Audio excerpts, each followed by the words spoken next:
Hola, muy buenos días a todas y todos, bienvenidos. Estamos en el Club de Lectura Sensacional Centro de Salud Emocional con el libro Este dolor no es mío de Mark Walling. Muchas gracias por estar aquí. Les habla Pablo Elkin Zapata, fundador y director de Sensacional. Siempre creciendo con esta lectura, siempre conociéndonos, mirando a ver con qué resonamos de estas historias y cómo aprendemos nosotros a conocer nuestra historia familiar, reconocer si en estas historias encontramos heridas, traumas, experiencias que quedaron por resolver y que de una u otra forma, por una u otra razón, nosotros estamos asumiendo esos dolores, eso que no se terminó de realizar, tal vez quisimos terminarlo nosotros.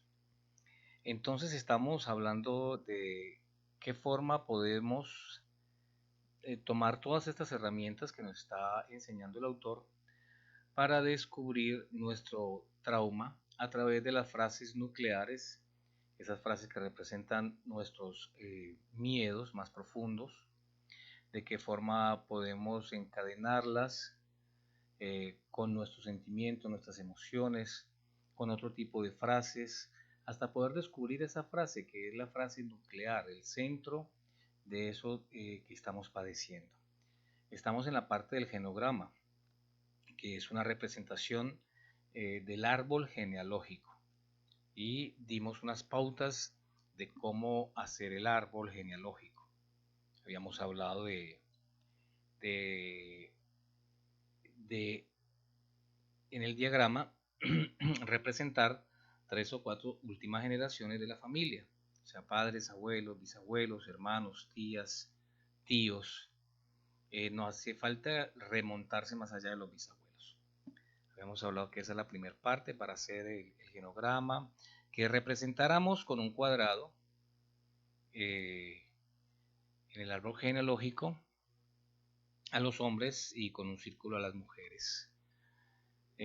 Y a cada uno de estos círculos o cuadrados colocarle, escribirle a un ladito los traumas importantes, el destino difícil que vivió esa persona. También que si tus padres viven, pedirles que te cuenten lo que ellos sepan, ¿no? Si no puedes obtener alguna respuesta, no te preocupes, bastará con lo que tú sabes. Dijimos que entre los hechos traumáticos pueden contarse, por ejemplo, quién murió joven, quién se marchó, quién fue abandonado, aislado o excluido de la familia, quién fue adoptado o quién dio a un hijo en adopción, quién murió en un parto, quién tuvo un aborto o un niño que nació muerto, quién se suicidó, quién cometió un delito grave, quién sufrió un trauma importante o una catástrofe, quién perdió su casa, sus bienes y le costó mucho recuperarse de eso, quién fue olvidado o sufrió en la guerra, quién murió en el holocausto o en algún otro genocidio. Aquí en Colombia habíamos dicho que con tantas masacres y con tantas experiencias dolorosas, posiblemente tengamos algún familiar que haya tenido esta experiencia, quién murió asesinado o quién cometió un asesinato, quién se sintió responsable de la muerte o de la desgracia de otro. Todas estas preguntas son importantes al momento de hacer nuestro genograma. También nos enseñan que el encabezamiento del genograma es la frase nuclear. La frase nuclear es esa frase que resuena con nuestro trauma, nuestro dolor. Y eh, cuál de ellos, cuál de nuestros familiares tendría motivos para sentirse como te sientes tú. ¿Sí? ¿Recuerdan? Intentar conectar la emoción que yo estoy sintiendo con la posible forma en la que experimentó alguno de mi generación, de mis abuelos, de mis padres, de mis bisabuelos, si tuvo algún motivo para sentirse igual como yo me estoy sintiendo. Esa es la forma de hacer el genograma. Había una meditación también, que era contemplar el genograma con tranquilidad, respiraciones lentas, profundas, y en un estado muy agradecido, sin culpas, sin condenas, sin culpar a nadie ni culparse, a tener una mirada sistémica de nuestro genograma. Recuerden que la mirada sistémica es poder apreciar el todo. ¿Sí? Estamos aquí observando el mapa de nuestro árbol generacional, observarlo como un todo, esa es la mirada sistémica. Y intentar absorber la energía de ambos lados de tu familia, papá o mamá. Sentir el peso de las emociones, la ligereza o la pesadez. ¿Sí? Importante comparar la energía que fluye, por eso es importante que estemos en un modo de mucha, yo le llamaría espiritualidad, porque realmente este tipo de trabajo son los movimientos del alma. Entonces alejarse, distanciarse de los pensamientos, distanciarse de las imágenes, las ideas, simplemente intentar resonar con la energía que fluye a través de este mapa y comparar esas energías por el lado de mi papá, por el lado de mi mamá, por esa línea paterna, línea materna, cuál de esas líneas me parece más pesada, cuál me da una sensación de carga, por ese lado, por esa línea, quién sufrió un destino más difícil, más traumático, quién tuvo la vida más difícil, por el lado de mi mamá, por el lado de mi papá, qué sentían lo de la familia. ¿Listo? En el libro está para que ustedes repasen el ejercicio escrito número 11 de cómo hacer el genograma. Vimos el caso de Carol, estamos haciendo como un repaso. Es importante el caso de Carol porque ahí nos van a mostrar de qué forma las frases nucleares nos van a servir. Recuerden que el caso de Carol era una mujer que su frase nuclear procedía de la abuela. ¿Sí? Carol tenía sobrepeso desde los 11 años y el caso de Carol lo leímos también. Y aquí, listo.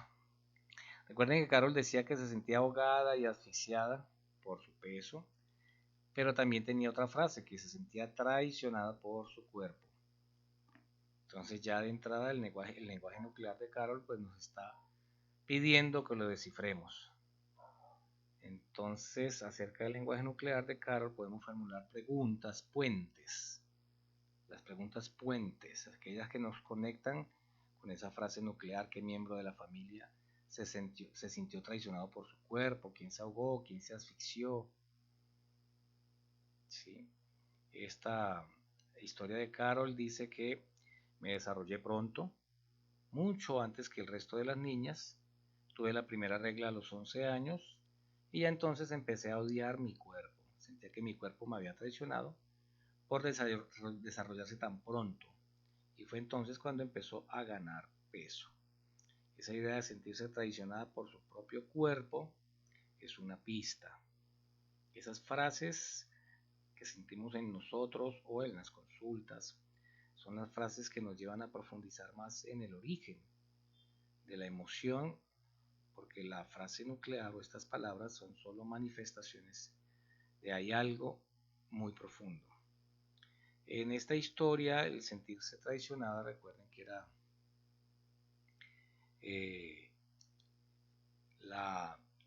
¿qué mujer de la familia de Carol se sintió traicionada por su vientre? Recuerden que aquí ella nos había contado que su abuela sí, había quedado embarazada y los niños habían quedado con el cordón umbilical en el cuello, lo que hizo que ellos nacieran con unos trastornos especiales. Entonces esa asfixia, la abuela sentía eso, ¿no? Fue traicionada por su cuerpo. Ahondamos en el tramo nuclear de Carol. ¿Sí? También recuerden que estos dos chicos que nacieron, ellos, como habían nacido con defectos mentales, habían vivido 50 años en el sótano de la casa de la abuela. y la abuela había pasado el resto de su vida pues sintiéndose vacía y entristecida. Y todas estas emociones, todos estos sentimientos eran los que estaba heredando esta chica. La frase "mi cuerpo me ha traicionado" pertenecía a la abuela de Carol. El cuerpo de la abuela había asfixiado a los niños al nacer y vivía sola. Todos estos eran las frases nucleares que Carol pronunciaba. ¿Listo? Bueno, entonces seguimos con la lectura. Carol describía la sensación de opresión que le producía su exceso de peso corporal, diciendo que se sentía ahogada y asfixiada. Pero estas palabras tenían un significado más profundo dentro del contexto de su familia. Eran las palabras calladas del trauma familiar, eran unas palabras que seguramente nadie se atrevía a pronunciar delante de la abuela. No obstante, aquellas palabras tendrían importancia para la curación de la familia tras un hecho tan trágico y tan horrible. Si la abuela hubiera sido capaz de asumir la magnitud de su tragedia, si hubiera sido capaz de vivir el duelo de sus pérdidas sin culparse a sí misma y sin sentirse traicionada por su cuerpo, aquella familia habría tenido la oportunidad de seguir un camino distinto. Esta parte es importantísima y es el asentimiento a sentir a la vida, a sentir a la vida. Esto es lo que me ha correspondido, esto es lo que yo acepto. ¿Y por qué? Pues porque ya nos dimos cuenta, cuando estas situaciones no se asumen con la dignidad que se deben asumir, cuando no comprendo, cuando no entiendo, cuando yo rechazo esta experiencia, estoy rechazando la vida, porque la vida es todo eso que me trae, todo eso es parte de mi pensum, todo eso es parte de lo que yo vengo a vivir y a solucionar en esta experiencia de vida. Entonces es supremamente necesario que seamos conscientes de que la vida no nos va a poner en situaciones que no seamos capaces de resolver. ¿Sí? La vida no nos va a poner en situaciones que no seamos capaces de resolver. Y resolver es asumir. ¿Mm? Resolver no es cambiar y querer mover las fichas. Recuerden que nosotros somos objetos. Frente a la vida, nosotros somos un objeto, ella nos mueve, nos está moviendo. La vida es el sujeto, nosotros somos el objeto. Nuestra tendencia es querer ser los sujetos y la vida un objeto que podemos cambiar a nuestro antojo, a nuestro maño. Así que tenemos que ser muy humildes y aceptar muchas de estas situaciones que nos llegan a sentir. Hay que tener un grado de sabiduría para saber en qué momento nosotros debemos, como deber, enfrentar la vida y saber si nosotros tenemos derecho de intervenir. Muchas veces la intervención es no hacer nada. Menos es más. Menos es más. Cada uno tiene que vivir su experiencia, cada uno tiene que, le corresponde crecer a través de esto. ¿Sí? Hace poco alguien preguntaba, bueno, ¿y qué pasa cuando un niño nace por cesárea?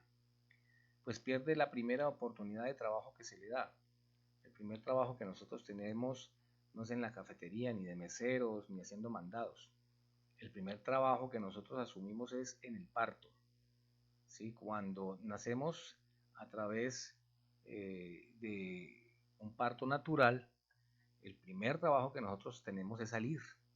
¿Sí? El niño también hace su esfuerzo, el niño también se mueve, él da la vuelta y hace. Y es duro para él, para la mamá, para el partero, la partera. Cada uno está haciendo su esfuerzo. La mamá puja, el partero espera. Está allí ayudando. Pero realmente la naturaleza es sabia y cada uno de nosotros hizo su esfuerzo por salir. Esa es la diferencia entre un parto natural y un parto por cesárea. ¿Empezamos trabajando o no empezamos trabajando? ¿Ven? Entonces ahí nos damos cuenta que cada uno de nosotros trae una misión y debe ser completamente responsable de eso. Cuando una persona adquiere la comprensión de los movimientos del alma, de cómo el alma se está moviendo en este plano. Él entiende todas las situaciones que le suceden, no se queja, no se lamenta por la condición del cuerpo, cualquier estado que éste sea, porque simplemente entiende que esto es lo que le correspondió. Y si vive con dignidad esa situación, entonces no va a tener que dejar algo sin hacer para otros que por lealtad o por cualquier otra situación se sientan comprometidos a terminar ese trabajo. A veces nos parece muy duro escuchar este tipo de, de frases, de palabras, de filosofías, porque todos queremos que nuestros hijos no sufran, que nuestros padres no sufran, que nuestros amigos no sufran, pero realmente cuando nosotros tenemos una visión espiritual de la vida, entonces todo el caos se ordena y sabemos que esto era lo que le correspondía vivir a este ser humano. Ahora que seamos compasivos, misericordiosos y estemos apoyando es otra cosa, ¿sí? Porque también si en nuestro núcleo familiar, si en nuestro sistema familiar alguien está sufriendo, es diferente a apoyarlo, decirle aquí vamos los dos, codo a codo, ¿qué necesitas? ¿Cómo te apoyo? ¿Cómo te ayudo? Pero yo no puedo hacer tu tarea. ¿Listo? Entonces, así como Carol no habría tenido que cargar con los sufrimientos de la familia si la abuela hubiera asumido esta tragedia sin culparse a sí mismo, sin sentirse traicionada, no habría pues pasado la pelota, ¿sí? No habría necesidad de que otro viniera a resolver eso. Los hechos trágicos como estos pueden hundir la resistencia de una familia y derribar los muros del apoyo. Pueden deteriorar el flujo del amor de los padres a hijos y pueden dejar a nuestros hijos a la deriva en un mar de tristeza, como nos pasa casi a todos. Carol no llegó a establecer la relación que le habría permitido comprender que estaba cargando con los sufrimientos de su historia familiar. Ella creía que aquellos sufrimientos surgían de dentro de ella. Creía que debía de haber algo malo en su propio ser. Cuando hubo entendido que aquellos sentimientos de haber sido traicionada por su propio cuerpo no eran suyos, sino de su abuela, encontró el camino que la conduciría a la liberación. En cuanto Carol hubo asumido que había estado absorbiendo los sufrimientos familiares de su abuela, de sus tíos, de su madre, empezó a temblarle todo el cuerpo. Se le estaba quitando de encima un peso emocional, lo que le permitió tomar posesión de regiones de su propio interior que llevaban cerradas mucho tiempo. Carol no tardó mucho tiempo en adquirir una conciencia de su ser físico que le permitió tomar decisiones distintas en cuanto a su estilo de vida. El lenguaje nuclear de Carol fue el vehículo que puso en marcha la curación de toda la familia. Brindó a toda la familia la oportunidad de curar lo que no se había podido curar hasta entonces. Viéndolo de otro modo, los sufrimientos de Carol no habían sido más que el mensajero que había traído la curación a la difícil tragedia de su familia. Esta frase está muy linda. El mensajero. Nuestros dolores, nuestros traumas, nuestras heridas, todo eso que surge, que nosotros le huimos, que no queremos sentir, es el mensajero que está tocando, ¿sí?, a traer la curación. Nosotros, por miedo de verle la cara al cartero, al mensajero, cerramos la puerta y nos quedamos ahí, encerrados. Era como si el dolor familiar hubiera estado pidiendo a voces la curación y la resolución, y como si las palabras y el cuerpo de Carol hubieran servido de mapa.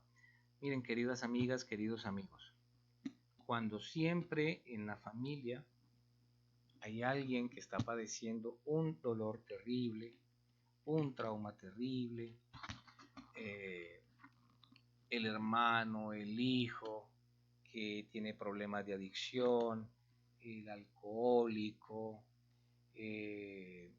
la que se prostituye. Cuando en la familia hay un mensaje de estos tan grande, tan importante, es un grito, es un llamado de auxilio a reestructurar el sistema familiar. ¿sí?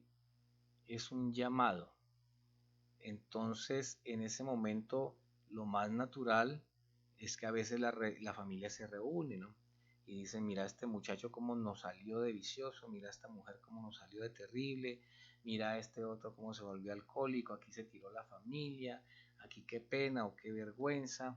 Entonces ahí vemos cómo este tipo de palabras, este tipo de frases están excluyendo a alguien del sistema familiar que posiblemente lo que está haciendo es gritando a través de sus síntomas que algo en el sistema familiar no funcionó o no está funcionando. ¿Sí? Entonces ahí es un trabajo muy lindo de reestructurar la familia, independiente de que esta persona definitivamente decida que no va a estar en la familia, que él mismo se excluya, que él mismo diga yo me voy, no quiero que me vean en esta condición y se aleje, pues igual también las personas que quedan dentro del sistema familiar tienen que reestructurar lo que habíamos llamado como la cualidad emergente de la familia.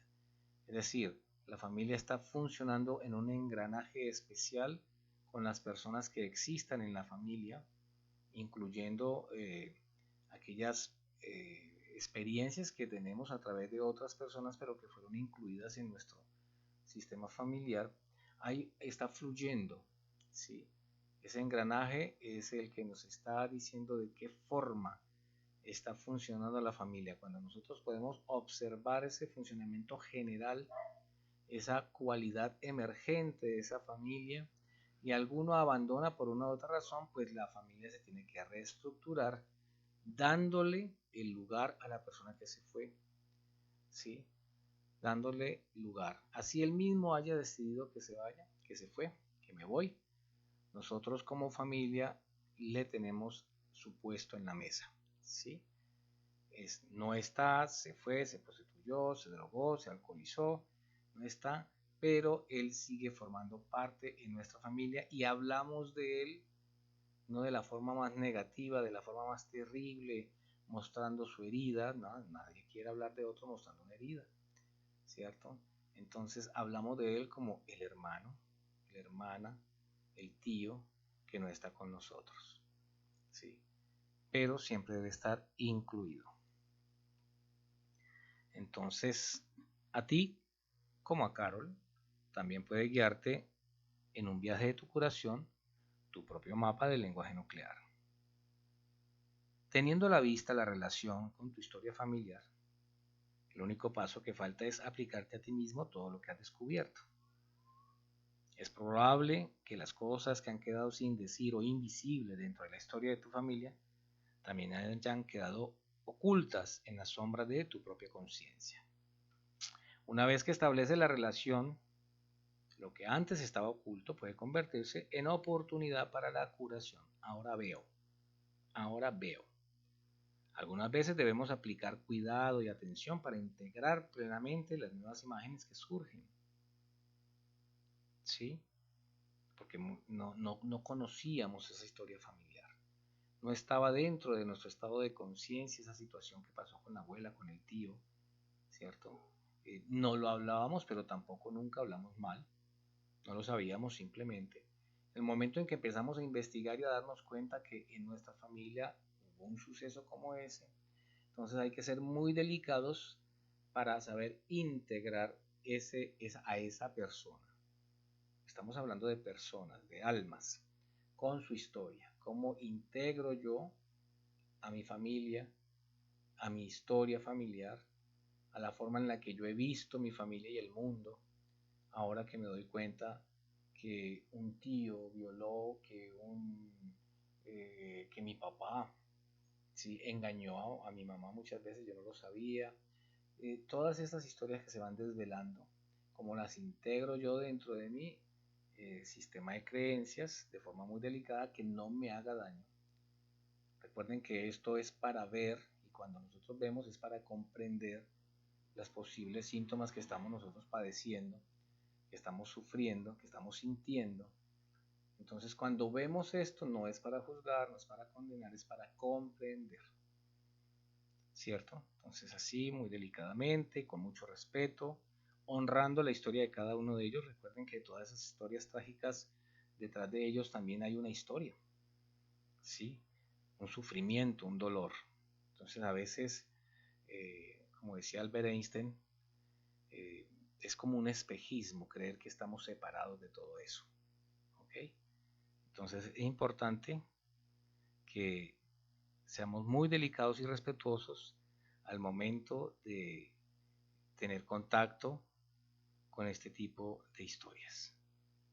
Mucho cuidado, mucha atención para integrar esas nuevas imágenes que surgen en nuestra propia historia. Bueno, mis queridos y queridas, entonces la próxima sesión ya vamos en la tercera parte del libro, que son las vías de la reconexión, y ahí vamos a ver algo de cómo ese entendimiento nos lleva a integrar todo lo que hemos trabajado para ir sanando nuestra historia familiar. Muchas gracias por estar aquí y les espero mañana en la próxima sesión. Un abrazo para todos, para todas y chao, chao.